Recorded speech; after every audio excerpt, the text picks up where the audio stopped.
তা আমরা বিষয়টা নিয়ে চিন্তিত হয়ে গেলাম। আল্লামা মামুনুল হক সাহেব কোথায় গেলে বলা হবে তালিকার হিট লিস্টে উনি বয়ান করতে পারবেন না, অমুকে পারবে না, তমুকে পারবে না। এই মোমেন সাহিত্যে কমপক্ষে 10টা মাহফিলে পুলিশ ব্যক্তিগতভাবে আমাকে বলছে যদি স্টেজে উঠে আমাদের চাকরি চলে যাবে।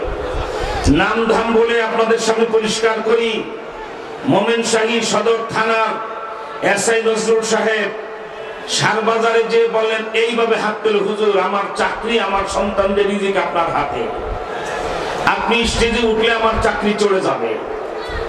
মানুষ হিসাবে আমাদের মানবতা আছে। একটা মানুষ যদি রিজিকের প্রশ্ন তুলে সন্তানদের ভবিষ্যতের কথা বলেন, মানবিক কারণে আমাদেরকে সেদিকে ছাড় দিতে হয়, ঠিক কিনা বলেন? কিন্তু অত্যন্ত দুঃখ পরিতাপের বিষয়, বর্ষের দিকে কত অন্যায় অত্যাচার করা হয়েছে আপনারা জানেন। তালিকার এই বিষয়ে আমরা খোঁজ খবর নিয়ে দেখলাম একটা দেশে এ জাতীয় তালিকা হবে স্বরাষ্ট্র মন্ত্রণালয় থেকে, ঠিক না? স্বরাষ্ট্র মন্ত্রণালয় থেকে এই তালিকা হয় নাই, হবে পুলিশের হেডকোয়ার্টার থেকে। পুলিশের হেডকোয়ার্টারে জানা গেল এরকম তালিকা হয় নাই, স্বরাষ্ট্র মন্ত্রণালয় জানে না, পুলিশ হেডকোয়ার্টার জানে না, অথচ বাংলার বাতাসে রটায় দেওয়া হয়েছে তালিকা তালিকা তালিকা। আমাদেরও প্রশাসনিক কিছু বন্ধু লোক ইসলাম প্রেমিক আছেন। বিশেষ সূত্রে আমরা জানতে পারলাম তালিকা তৈরি হয়েছে ভারতে মুদির টেবিলে, এবং বাংলাদেশি কিছু রয়ের তালাব, হাজার কোটি টাকা প্রশাসনের কিছু লোক, রাজনীতিবিদ নামের কিছু শকুন, এদেরকে সেই টাকা বন্টন করে দেওয়া হয়েছে। পুলিশের মধ্যে সবাই ভারতের সে টাকা গিলে নাই, তারা দেশপ্রেমী। রাজনীতিবিদদের মধ্যে সবাই সে টাকা গিলে নাই, তারা দেশপ্রেমী। জানতে চাই আমার দেশে কারা ওয়াজ করবে কারা করবে না, এই তালিকা তৈরি করার অধিকার মালাউনের বাচ্চা মুদির থাকতে পারে না। সুতরাং এই বিষয়টা পরিষ্কার করি, যেহেতু তালিকা স্বরাষ্ট্র মন্ত্রণালয় থেকে হয় নাই, পুলিশের হেডকোয়ার্টার থেকে হয় নাই, এই তালিকার কথা দিয়ে যদি কেউ পোশাক পরে বাধা দেয়, রাজনৈতিক ব্যক্তির নামে বাধা দেয়, বুঝতে হবে এটা ইন্ডিয়ান রাজাকার। সাথে সাথে মাহফিলের প্যান্ডেলের বাম থেকে মাথা পিটায়া কোমর ভেঙে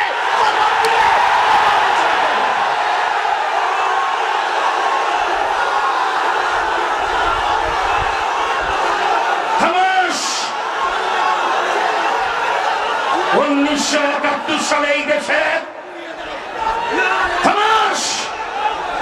1971 সালে এই দেশে লক্ষ লক্ষ মানুষ বর্তমান ভারতের তালিকা বাস্তবায়নে রক্ত দেয় নাই। অতএব মনে রাখবেন, এই জাতির লড়াতে 3টা যুদ্ধ লেখা, 2টা হয়ে গেছে, আমরা জয়যুক্ত হয়েছি। 1952 সালে মাতৃভাষা বাংলা, তার জন্য লড়াই হয়েছে, ক খ গ মুক্ত হয়েছে। এখন এই সম্মান আমাদের বাঙালিদের বাংলাদেশের, not only Bangladesh, all countries of the world, side to side and corner to corner, all over the world, east to west, west to east, north to south, south to north, সারা পৃথিবী 21 ফেব্রুয়ারি ভাষা দিবস পালন করে। এটা আমাদের গর্ব, 52 ভাষা আন্দোলনের ফলাফল। দ্বিতীয় যুদ্ধ হলো 71 সালে, সেই যুদ্ধ আমরা জয়যুক্ত হয়েছি। এই 2টা যুদ্ধের ঘোষক আর এর নায়ক ছিলেন 52 রফিক সালাম জাফর বরকত, 71 সালে বঙ্গবন্ধু শেখ মুজিবের আহ্বান। কিন্তু তৃতীয় যুদ্ধ যেটা আমাদের লড়াতে লেখা, সেটা রফিক সালাম জাফর বরকত আর বঙ্গবন্ধুর ঘোষক নয়, ওইটার ঘোষণা স্বয়ং নবীজি দিয়ে গেছেন। সেটা হলো গজওয়াতুল হিন্দ। অবস্থা দৃষ্টে মনে হচ্ছে যুদ্ধ আমাদের খুব কাছাকাছি, ঠিক কিনা জোরে বলেন? আমার ভাইরা, দুঃখের ভারাক্রান্ত হৃদয়ে বলি, এত বিশাল ভারত, বাংলাদেশের 27টা রাষ্ট্রের সমান, তার জায়গার অভাব নেই, কিন্তু আমার মুসলমানের বাবরি মসজিদ ভেঙে তার রাম মন্দির বানাইতে হবে। শুধু তাই না, গেল ঈদের দিন, কুরবানি ঈদ, আপনারা ফেসবুকে সারা পৃথিবীতে দেখেছেন, সিদ্দিকুর রহমান 82 বছর বয়স। খামোশ। সিদ্দিকুর রহমান 82 বছর বয়স। গোটা ভারতে গরু জবাই নিষিদ্ধ। শুধু কি বলা হয়, গোটা ভারতে গরু জবাই নিষিদ্ধ, শুধু পশ্চিমবঙ্গে চলে। মহিষ জবাই করে গোশত নিয়ে একবার তার মেয়ের বাড়িতে দিতে গেছেন, তাকে পিটায় হত্যা করা হলো। সেজন্য আপনাদেরকে বলি, আল্লাহ রাসূলের ঘোষণা যেহেতু গজওয়াতুল হিন্দ, ইনশাআল্লাহ এই যুদ্ধ হবে এবং মুসলমানরা জয়যুক্ত হবে ইনশাআল্লাহ। 2 নম্বর কথা, আকীদায়ে খাতমে নবুয়ত। এই বিষয়টা লম্বা সময়ের প্রয়োজন, আমি 5-7 মিনিট আপনাদেরকে বিষয়টা পরিষ্কার করব। আমাদের ধৈর্যের বাঁধ ভেঙে গেছেন। একটু পরে হেলিকপ্টার এখানে অবতরণ করবেন। বাংলার 17 কোটি মানুষের অভিভাবক, 30 লক্ষ ওলামায়ে-কেরামের মাথার মুকুট, 25 লক্ষ মাদ্রাসার ছাত্রদের হৃদয় স্পন্দন আল্লামা জুনায়েদ বাবুনগরী, তিনি ঘোষণা করেছেন হেফাজত এক দফা নিয়ে মাঠে নামবে 6 মাসের মধ্যে ইনশাআল্লাহ। সেই দফা হবে খাতমে নবুয়ত। আল্লাহ রাসূলের কোন শত্রুদের সাথে আমাদের কোনো আপোষ হবে না, ঠিক কিনা বলেন? আকীদায়ে খাতমে নবুয়ত কি? কাদিয়ানীরা কাফের কেন? এই বিষয়টা আপনাদেরকে পরিষ্কার করে অল্প কথায় বুঝাতে হলে আমি প্রশ্ন করব, আপনারা সিংহের গর্জে জবাব দেবেন। বলেন আল্লাহ কয়জন? মুখে বললে চলবে না, একটা আঙ্গুল উঁচা করে আল্লাহু আকবার বলে দেখাইবে। এক আল্লাহর পরে কোন আল্লাহ আছে? এরকম দেখাতেন নাই নাই নাই নাই নাই নাই নাই। আমার ভাইরা জিজ্ঞেস করি, আল্লাহর পরে যেমন আল্লাহ নাই, আমাদের নবীদের পরেও আর কোন নবী নাই, ঠিক কিনা? বুঝে থাকলে জবাব দেন। আল্লাহকে বাদ দিয়ে কোন বেয়াদব যদি বলে আমি আল্লাহ, সে যেমন কাফের হয়ে যায়। মুহাম্মদ সাল্লাল্লাহু আলাইহি ওয়াসাল্লামকে বাদ দিয়ে কোন বেয়াদব যদি বলে আমিও নবী, সেও কাফের হয়ে যায়, ঠিক কিনা? সুতরাং কাদিয়ানীরা কাফের না মুসলমান? এই কাদিয়ানীদের বিরুদ্ধে কঠিন লড়াই হবে। আজকে বৃহত্তর মোমেন শহীদ ইত্তেফাকুল উলামার হুঙ্কারে অনেক কাজ হয়। আমার বিশ্বাস ইত্তেফাকুল উলামা বেঁচে থাকতে মোমেন শহীদ 6 জেলায় কোন নাস্তিক মুরতাদ নবীর শত্রু তার বসাতে পারবে না। তাই আপনাদেরকে কাদিয়ানীর পরিচয়টা পরিষ্কার করে দেই। অনেক জায়গায় মানুষ কথা শুনে খাতমে নবুয়তের কাজ করে, কিন্তু কাদিয়ানীর পরিচয় জানে না। এই কাদিয়ানী কোন শয়তানের নাম? এখন থেকে প্রায় 150 বছর পূর্বে অবিভক্ত ভারতে পাঞ্জাব রাজ্যে গুরুদাসপুর জেলায় কাদিয়ান নামক গ্রামে বাপের নাম গোলাম মুর্তজা, মায়ের নাম চেরাগ বিবি, এই বেদির পেটে জন্ম নেয় শতাব্দীর কুখ্যাত ফেরাউন, নাম রাখা হয় তার গোলাম আহমদ কাদিয়ানী। এই বেয়াদব এখন থেকে 121 বছর আগে 1901 সালে উর্দুতে একটা বই লেখে। বইটার নাম কি? এক গলতি কা ইজালা, পৃষ্ঠা নাম্বার 10। এই বইয়ের 10 নম্বর পৃষ্ঠায় এই বেয়াদব লেখে, মুহাম্মদ আখিরি পয়গম্বর नहीं है, मैं ही आखिरी पैगंबर हूं। मुहम्मद শেষ নবী নয়, আমি শেষ নবী। মানবে মোমেন শহীদ মুসলমানেরা?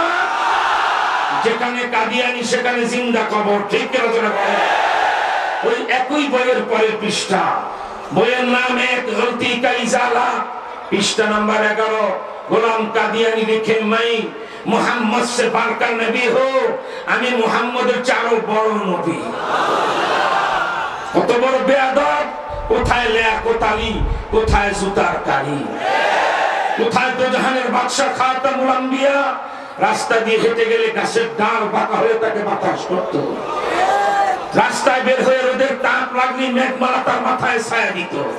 শুধু তাই নয়, উড়ন্ত পাখি পর্যন্ত আল্লাহ রাসূলকে চিনে ফেলতো। আমরা জানতে চাই, আল্লাহর ফজলে যেহেতু অল্প কয়েকদিনের ভিতরেই আপনারা সব পরিষ্কার দেখতে পাবেন, আমাদের ধৈর্যের বাঁধ ভেঙে গেছে। ইনশাআল্লাহ মদিনাওয়ালার সিরাত রক্ষায়, তার ঘোষণা বাস্তবায়নে যুদ্ধ শুরু হবে বাংলাদেশে নাস্তিক মুরতাদ কাদিয়ানীদের বিরুদ্ধে। এই যুদ্ধ আঘাত করে ভারতে যেখানে বাবরি মসজিদ ভেঙে রাম মন্দির বানানো হচ্ছে, ওই মন্দির ভেঙে আল্লাহর ফজলে আবার বাবরি মসজিদ হবে, আবার জুমা হবে, আবার হবে, কোনো সন্দেহ নাই। খামোশ। আল্লাহ রাসূলের ঘোষণা গজওয়াতুল হিন্দ এটা তার শেষ জীবনের চূড়ান্ত যুদ্ধের ঘোষণা। এই ব্যাপারে আপনাদেরকে আমি 1 মিনিটে তথ্য দেই। কাদিয়ানীর পরিচয় বলে দিয়েছি। নাসাই শরীফ জিলদে সানি 52 পৃষ্ঠা, বিশ্ববিখ্যাত সাহাবী হযরত আবু হুরায়রা রাদিয়াল্লাহু তাআলা আনহু থেকে যে হাদিস, এখানে মনে হয় আওয়াজ শোনা যাচ্ছে না, মাইক করার ব্যবস্থা নেন। নাসাই শরীফ জিলদে সানি 52 পৃষ্ঠা, হযরত আবু হুরায়রা রাদিয়াল্লাহু তাআলা আনহু থেকে যে হাদিস দুইটি পাওয়া যায়, 4টা সুসংবাদ পাওয়া যায়। আল্লাহ রাসূল শেষ জমানায় এই জুলুম, এই অত্যাচার, কাদিয়ানী লালন, নাস্তিক মুরতাদ লালন, ইসকনের লালন, যারা বাংলাদেশকে হিন্দু রাষ্ট্র বানাতে চায়, তার মূল হুতার ঠিক কিনা জোরে কর। এই ইন্ডিয়ার বিরুদ্ধে যুদ্ধের 4টা সুসংবাদ নবীজি দিয়েছেন। 1, এই শয়তান সভ্য মানবী শক্তির বিরুদ্ধে লড়বে যারা, বিনা হিসাবে বেহেশতে যাবে তারা। 2 নাম্বার নবীজি বলেছেন, আপনারা জানেন জিহাদের ময়দান মানে মিলাদের জিরাফে খাওয়া না, ওয়াজ মাহফিলের তবারক খাওয়া না। জিহাদ মানে রক্ত দাও, রক্ত দাও, মাথা দাও, মাথা দাও, হাত দাও, হাত দাও। এই যে হামাস, এই জিহাদের ফলাফল আল্লাহ রাসূল বলেছেন, ধরেন কোটি কোটি হিন্দু সৈন্য যদি মারা যায়, 2-1000 মুসলমানও মারা যেতে পারে। এদের ডেফিনিশন আর মর্যাদা বলতে যায়, নবীজি বলেছেন আফজালুস শুহাদা, এরা সকলের শহীদ সম্রাট হবে। সুবহানাল্লাহ। 3 নাম্বার নবীজি সুসংবাদ দিয়েছেন, এটা শুনলে আপনারা আনন্দে উদ্বেলিত হয়ে যাবেন। অনেক লোক বাংলাদেশে বসবাস করে, এমনকি সরকারের মন্ত্রীও তারা কিছুদিন পরপরই বলেন যে ভারতের সাথে আমাদের রক্তের রাখি বন্ধন। মিথ্যা কথা, বেঈমানি কথা, বদমাশি কথা।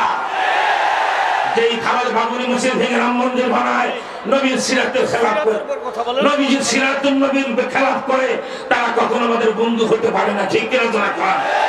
সেজন্য বলে আল্লাহ রাসূলের সিরাত হলো কাউকে আঘাত করবা না, আঘাত করতে আসতে আর ছাড়া হবে না। ঠিক কিনা জোরে বলেন। তাই জানতে চাই, এই বৃহত্তর বলেন শাহী উলামায়ে কেরাম, জাতির মুরব্বী হযরত জুনায়েদ বাগলভী, আল্লামা মামুনুল হক, তারা যদি সবাই জিহাদের ডাক দেন, মাঠে নামতে বলেন, আমরা কারা কারা মদিনাওয়ালার ইজ্জত রক্ষায় মাঠে নামতে প্রস্তুত।